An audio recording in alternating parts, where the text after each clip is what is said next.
In perfectly competitive market, in the long run, firms can earn only normal profit, and the condition for normal profit is total revenue must be equal to total cost, average revenue equals to average cost, and price equals to average cost. These are the conditions for normal profit.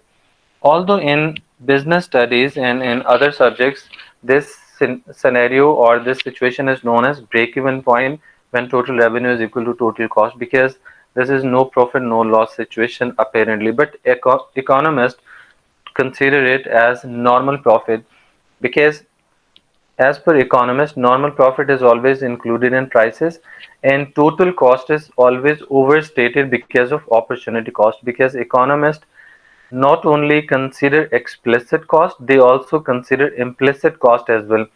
Mean they add actual cost plus opportunity cost into their total cost. So total cost is always overstated. When overstated total cost is still equal to total revenue, it means firms will be earning some profit.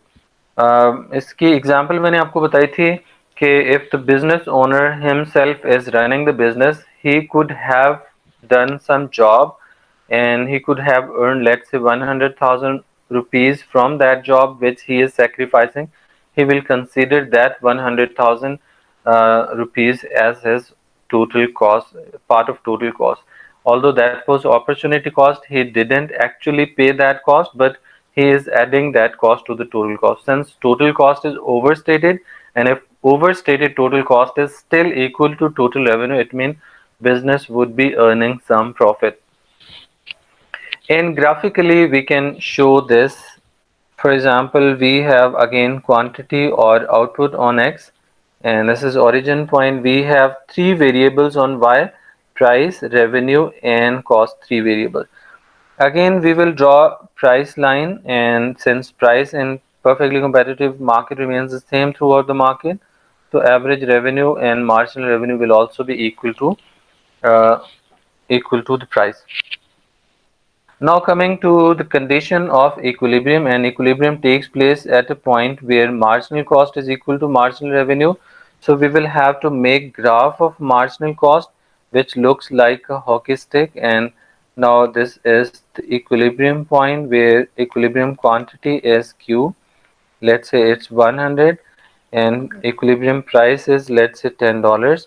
So total revenue is equal to OPEQ, or we can basically write it as 100 into 10 into 100 is equal to 1000.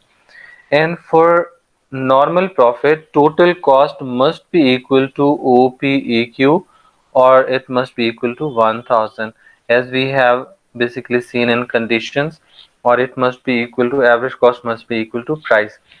So now we have to make average cost curve, and average cost curve, the minimum point of average cost, the minimum point of average cost curve must be tangent to the equilibrium point. So average cost is this. So we can see that average cost is also equal to $10.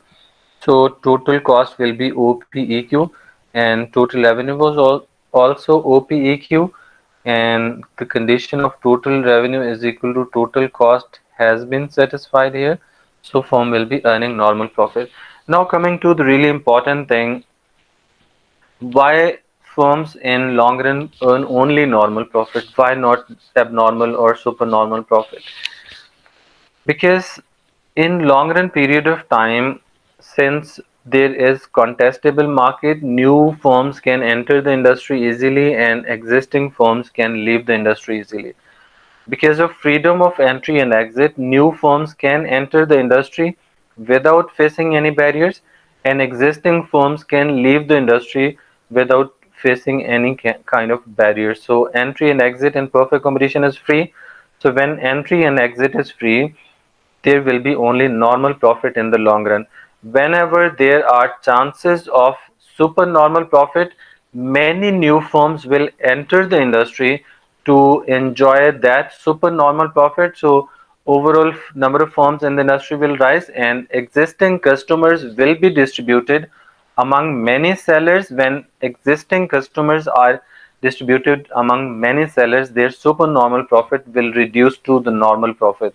Now coming to the second aspect, that is whenever there are chances of loss, many firms, because of freedom of exit from the industry, will leave the industry to avoid that loss, and as a result, number of firms in the industry will fall, and when number of firms in the industry will fall, remaining firms will get some additional customers and their loss will be converted into at least normal profit. So this is the reason why firms basically earn only why firms earn only normal profit in the long run period of time.